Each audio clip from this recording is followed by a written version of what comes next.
रामकृष्ण हरी. जय जय रामकृष्ण हरी. जय गुरुदेव दत्त. जय बजरंग बली. नम पार्वती पते. हर हर महादेव.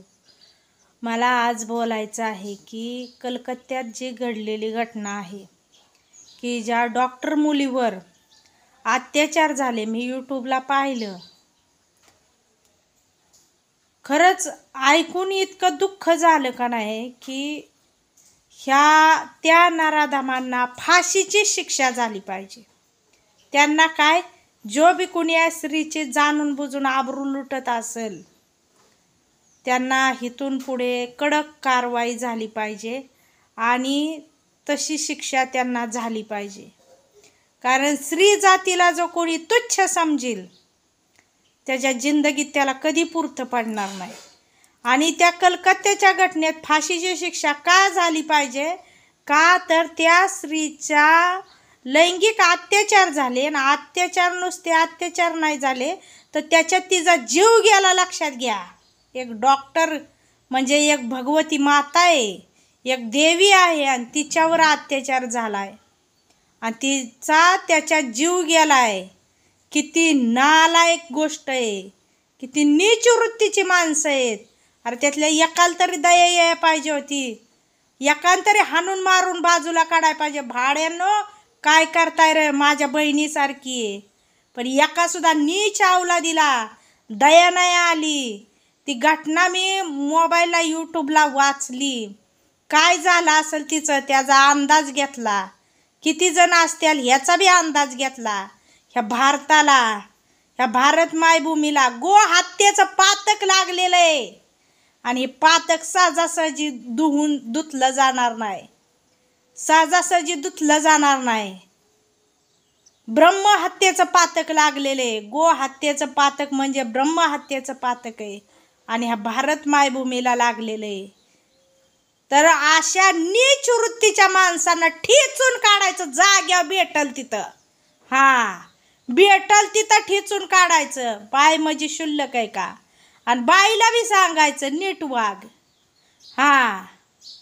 कारण आहे ना ह्या अशा घटना, कारण त्या स्त्रीच्या काय अवस्था ओढवली असेल ना, जाणून बुजून तिला फसवलं. असं जर जगात, आणि त्यांना साथीदार देणाऱ्या कोण बाया असत्याल, गडी असत्याल, त्यांना सुद्धा ठेचून मोकळं करा. कारण स्त्री जात म्हणजे सामान्य समजू नका. काय दिसली तुम्हाला? कोण दिसली? या भारतातली काय, भारताच्या बाहेरची सुद्धा प्रत्येक स्त्री माता भगवती आहे आणि तिच्यावर अत्याचार का? तुम्ही तिच्यासाठी जीव देऊ शकत नाही का?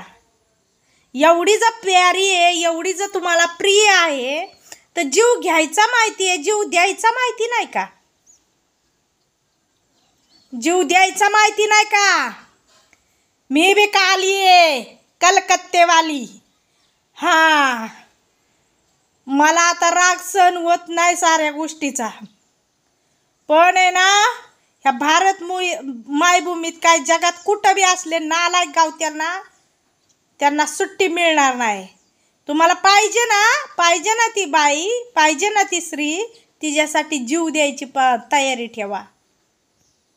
मग बी मी म्हणेल खरा मर्द, मर्दाची औलाद. का रे, स्वतःचं ठेवायचं झाकून आणि दुनियेचं बघायचं वाकून. काय चाललंय भारत मायभूमीमध्ये, काय चाललंय देशात? त्याच्याकरता हिथं जर न्याय जर कुठल्या स्त्रीला पाहिजे असेल तर शंभू महादेवाची, सोमनाथाची भक्ती सोडू नका, बजरंग बलीची भक्ती सोडू नका, दत्तगुरूची भक्ती सोडू नका.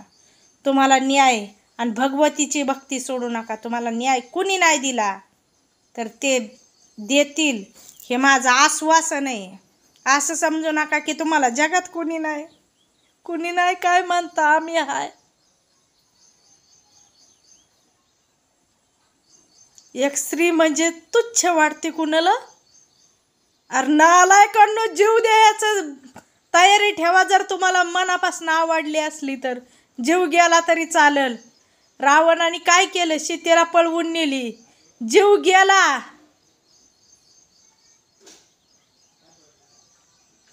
पण रामायण अमर झालं, लक्षात घ्या. आणि अजूनही रावणाचे संपत्तीचं वर्णन, सर्व गोष्टींचं वर्णन रावणाचं केलं जातं. रावणाकडून काय शिकलो आपण? रावणाकडून काय शिकलो?